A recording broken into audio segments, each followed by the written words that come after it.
Salut les toqués, chapeau et toqués en ligne, bonjour, bonsoir comme d'habitude, j'espère que vous regarderez cette vidéo. Je sais pas si vous allez la regarder. Donc on va se retrouver ici, c'était une intro complètement pourrave, désolé. On va se retrouver pour cette nouvelle vidéo, donc on arrive sur le bout du bout de la collection. Là on va attaquer tout ce qui est film science-fiction, fantastique, voilà, les films dans l'espace, tout ça. Donc bien évidemment qu'il y aura du Star Wars. Hein. Et les films de SF, un petit peu style Robocop et compagnie. Donc on va attaquer sans plus tarder avec le premier film de cette vidéo qui est un excellent film de Gareth Jennings qui est H2G2, le guide du voyageur galactique avec un petit robot. C'est un très très bon film à montrer aussi bien aux enfants qu'aux adultes. Donc je le conseille. Ensuite, Heavy Metal 2000 qui est la suite de Metal Hurlant qu'il faut que je me chope d'ailleurs. Donc voilà, un film français je crois. De Michael Lemire et Michael Cordeway, voilà. Donc je n'ai ni vu ni l'un ni l'autre, mais je sais que c'est hyper culte. Par contre, le prochain, je l'ai vu, et quel film! L'Armée des 12 singes de Terrence Malick, avec quand même Terry Gilliam, pardon, Bruce Willis et Brad Pitt. Génialissime, un petit bijou de film d'anticipation. Ça se passe en 2035. C'est assez compliqué, il faut vraiment regarder le film sans être diverti à côté. Et je pense que vous pouvez rentrer dans le délire. Encore que je sais pas comment il a vieilli, mais je pense que c'est quand même un film intemporel. Donc voilà, L'Armée des 12 singes. Ensuite, Tron ou Tron, je sais plus comment on dit, avec Jeff Bridges, réalisé par Steven Lisberger. Voilà, je vous l'avais présenté dans une édition simple dans les films Disney, mais je l'avais aussi l'édition collector de DVD que j'avais eu à 50 centimes en vide-grenier. Très très bonne comédie avec Sigourney Weaver et Tim Allen, bien barré donc de Dean Parizeau. C'est Galaxy Quest, hein, donc parodie de Star Trek et ce genre de trucs. Donc ouais, vraiment un bon gros délire. La folle histoire de l'espace, qui est la parodie ultime des films de conquête spatiale et compagnie, fait par le génialissime Mel Brooks. Donc avec Mel Brooks, John Candy, Eric Moranis entre autres. Voilà, Nick Moranis qui joue une espèce de version de Dark Vador. Vraiment très très très bon. Ensuite, pareil, un super divertissement et un pur nanar. C'est réalisé par Lewis Coates, donc Luigi Cozzi. On a notamment en casting David Hasselhoff, Caroline Munro, Joey Spinell. Donc pas mal d'acteurs iconiques des séries B des années 80. Donc ouais, un bon gros divertissement. Star Crash, le choc des étoiles. Je vous le conseille aussi pour passer un bon petit moment. Alerte dans le cosmos, celui-ci je l'ai pas vu, adapté du roman de H.G. Wells avec Jack Palance notamment, film de George McGowan. Donc voilà, ça a l'air d'être pas mal. C'est des robots qui attaquent la Terre, je crois. Donc ouais, ça a l'air plutôt bien. Les Croisés de l'espace avec notamment John Rhys Davies, produit par quelqu'un de vachement connu, Roland Emmerich, ouais c'est ça. Réalisé par Klaus Knossel, donc pas vu celui-ci, mais c'est quand même avec John Rhys Davies, donc Gimli, hein, notamment dans Le Seigneur des Anneaux. Donc ça a l'air de mélanger film de Moyen-Âge et voyage dans le temps, donc ouais, ça a l'air complètement barré.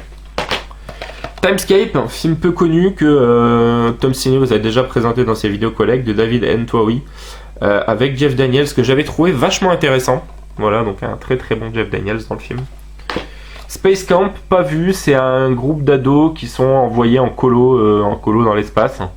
Et ça avait l'air assez intéressant, donc pareil, je l'avais eu en vide-grenier celui-ci, donc Space Camp. On enchaîne, on n'attaque pas encore le Star Wars, avec Le Mystère Andromède, qui est un film de Robert Wise.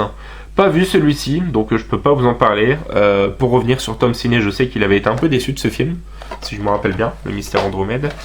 Lost Signal, qui est un film que j'avais trouvé chez Noz, qui a l'air d'être une espèce de pseudo-ersatz de The Thing.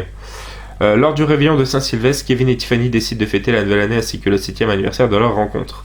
Pendant la fête, un inconnu verse de la drogue à leur insu dans leur boisson, quittant la soirée et réalise rapidement que quelque chose ne tourne pas rond, qu'ils ne sont pas seuls, du moins c'est ce qu'ils pensent. Après avoir heurté un arbre, le couple s'enfuit à travers la forêt pour échapper à leurs poursuivants. Effrayés, ils tentent d'appeler les secours avec leur téléphone, mais en vain, personne ne répond. Commence alors une terrible course-poursuite qui va mettre en péril leur relation, mais aussi leur propre vie. Absolument rien à voir avec The Thing. Je sais pas pourquoi j'ai dit ça, je crois que je confonds avec un autre film. Donc je n'ai pas vu, je sais pas ce que vaut ce film. Oubliez ce que j'ai dit avant. Flight of the Navigators, qui est une sympathique série B, un film un peu oublié de Randall Kleiser. Film que je regardais quand j'étais enfant, hein, donc voilà, réalisé par celui qui a fait Guizek Roblan notamment. Voilà, donc très très sympa de mémoire, Flight of the Navigator. Je crois qu'il est ressorti dans une édition assez sympa. Hein. Silencers. Je ne l'ai pas vu non plus celui-ci, donc avec Jack Scala hein, qui était dans pas mal de séries B, notamment dans Dark Breed, un film avec des extraterrestres aussi. Donc film de Richard Pépin, voilà, de ce pas ce que vaut Silencers. Fire in the Sky, plutôt très bon, de Robert Lieberman, j'aime beaucoup ce film. Sweeney Robert, Patrick Craig au casting, Peter Berg qui deviendra par la suite grand réalisateur. C'est d'après une histoire vraie, voilà, c'est une histoire d'enlèvement d'extraterrestres. J'avais vraiment aimé celui-ci. Soleil Vert, je l'ai malheureusement toujours pas vu, je sais que c'est un film hyper culte et hyper bien de Richard Fleischer, avec notamment Joseph Roten au casting et Charlton Heston entre autres. Donc ouais, je sais qu'il est très très bien, je crois que le Soleil Vert c'est une espèce de nourriture.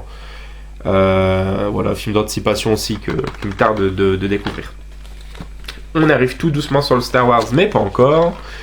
On est sur Midnight Special de Jeff Nichols qui a quand même fait Mud et Tech Shelter que j'adore, avec un de ses acteurs favoris qui est Michael Shannon, qui est d'ailleurs la tête d'affiche du film.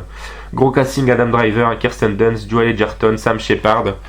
Très bon film fantastique, très Spielbergien dans l'idée, mais on sent vraiment quand même la patte Jeff Nichols, notamment le Tech Shelter. Je vous le conseille, Midnight Special. Excellent film de Ivan Reitman avec notamment David Duchovny et Sean William Scott, donc Julianne Moore aussi. Évolution, sympathique film avec des extraterrestres avec un très beau fourreau bien original.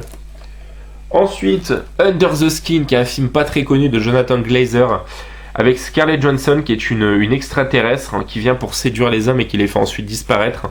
C'est un film complètement barré, très arty.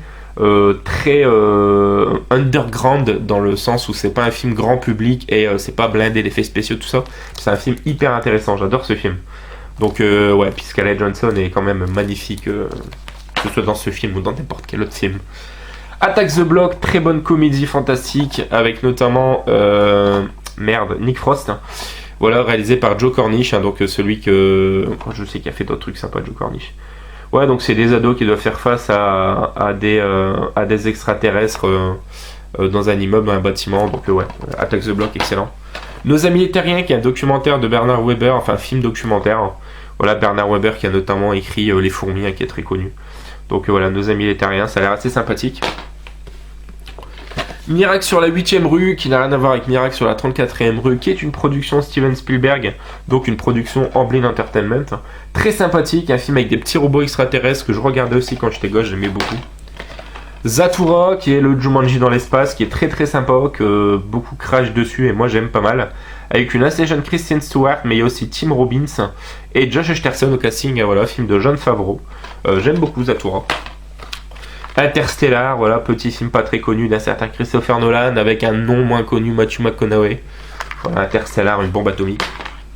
Paul, très très bonne comédie fantastique aussi de Greg Mottola, coproduit je crois écrit par Simon Pegg et Nick Frost, interprété par Simon Pegg et Nick Frost, mais aussi avec Bill Hader, Sigourney Weaver, Seth Rogen, Jason Bateman. Vraiment excellent Paul. La voix de l'extraterrestre en français c'est les lunettes noires, le rocker, Philippe Manœuvre. Et en anglais, c'est Seth Rogen. Donc Paul, j'aime beaucoup. Et ensuite, World Invasion Battle Los Angeles de Jonathan Lee Bussman, que je n'ai pas vu, mais qui paraît-il est très bon, avec notamment Aaron Eckhart et Michelle Rodriguez. Voilà, l'armée qui se fait attaquer par les extraterrestres, ça a l'air assez cool. Le choc des mondes. Film de produit par George Pal, réalisé par Rudolph Matt, voilà, avec Richard Dere, Barbara Rush, Peter Hanson, John Hoyt. Ouais, gros casting quand même. Donc Le Choc des Mondes, film culte de l'histoire de la science-fiction, donc je pense que c'est un ersatz de la Guerre des Mondes. Donc voilà, c'est produit par George Pal qui a fait la Guerre des Mondes. Lego Star Wars, la menace Padawan, voilà, on arrive sur le Star Wars, donc une aventure Lego assez cool, hein, donc j'avais eu, je sais plus, 50 films je crois. Le Star Wars Clone Wars, saison volume 1 et volume 2, voilà, qui est plutôt très cool aussi. On a notamment le Grievous que j'aime beaucoup dans la mythologie Star Wars, on voit dans la Revanche des Sith. Quelques VHS, justement, Star Wars, les Masters originaux, donc La Guerre des Étoiles, qui est ma VHS de l'époque que j'ai gardée, que je me suis jamais séparé. Je m'étais trouvé entre-temps l'Empire contre-attaque, avec des super visuels. Et le retour du Jedi, voilà. Et je crois l'avant-dernière qui était sortie pour les VHS, La Menace Fantôme, et il me semble que l'Attaque des Clones était aussi sortie, mais je suis pas certain. Ensuite, avant de tout à fait passer sur les films Star Wars, deux autres petites choses. Le très bon Griffin Universe version Star Wars au Blue Harvest, c'est très très bon ça, c'est vraiment bon, c'est Star Wars vu par les Griffins et avec leur humour, vraiment vraiment excellent. Petite Madeleine de Proust, les Ewoks, la caravane du courage et Bataille pour Andorre que j'avais en VHS, la VHS ne passait plus tellement je les avais saignés. Voilà, DVD que j'ai vu pour le coup à 50 centimes en vide-grenier qui se vend quand même à prix d'or. Excellent, excellent, excellent. Et on arrive sur les Star Wars, donc dans l'ordre. Le premier, La Menace Fantôme, qui est un plaisir coupable, j'aime beaucoup. La course de pod de module est vraiment excellente. Dark Maul est hyper iconique. La mort de Qui-Gon Jinn est vraiment bien foutue avec la musique Duel of Fates de John Williams. Donc voilà, Menace Fantôme, j'aime beaucoup. L'Attaque des Clones, qui est un de ceux que j'aime le moins, mais que je trouve fort sympathique quand même. Toute la scène avec dans l'arène avec les créatures que doivent combattre Ewan McGregor, donc Obi et Nathalie Portman. Non, c'est pas Obi-Wan, c'est Anakin, je sais plus. Ouais, vraiment celui que j'aime le moins, mais vraiment cool. Mon préféré, un petit chef-d'œuvre pour moi, voilà, de George Lucas, bien évidemment. Donc La Revanche des Sith, que je surkiffe, franchement, j'adore ce film. La bataille finale à la planète de Mustafar est dantesque. Le Nouvel Espoir, donc Star Wars, la Guerre des Étoiles, qui est forcément le premier que j'ai vu enfant et qui me faisait tellement rêver. Donc, j'ai jamais été immensissime fan de Star Wars, mais ouais, quand même, quoi. Ce qui est bien avec ce DVD, cette DVD originale, c'est que on a la version d'origine et la version cinéma. Donc ça, c'est très très cool. L'Empire contre-attaque, qui est mon deuxième préféré, qui est vraiment magistral. Toute l'attaque sur la planète, je crois que c'est Hot, je sais plus, qui est vraiment vraiment excellente. Et ouais, l'Empire contre-attaque avec le fameux I'm Your Father, je crois que c'est dans celui-ci, hein, si je dis pas de bêtises. Et le retour du Jedi, qui est très sympa, mais que j'aime un peu moins quand même. Il y a quelques longueurs, je trouve, dans celui-là. Donc ça, c'est pour les 6 premiers. Ensuite, le 7ème, c'est le Réveil de la Force, voilà, de Force Awakens, que j'aime beaucoup, que j'avais eu aussi à 50 centimes en vide-grenier en Blu-ray 9 sous blister. Voilà. Et pour terminer, le Dernier Jedi de Rian Johnson, que j'ai personnellement beaucoup aimé. J'ai pas encore vu le 9, peut-être à l'heure où je vous parle, je l'ai vu, il sera peut-être sorti. Il sera sûrement sorti d'ailleurs. Mais ouais, j'ai vraiment beaucoup aimé le 8. Et l'excellentissime Rogue One, qui est un spin-off vraiment génial de Gareth Edwards, vraiment vraiment excellent, avec notamment Mads Mikkelsen et Forest Whitaker. Et il me manque Solo Star Wars Story. Voilà les amis, c'est ainsi que se conclut cette vidéo, j'espère que ça vous aura plu, voilà, des petits films science-fiction et compagnie, ça fait toujours plaisir. N'hésitez pas à commenter, liker, partager, et puis nous on se retrouve très prochainement. Joël Anonyme est ok, ciao fucking ciao.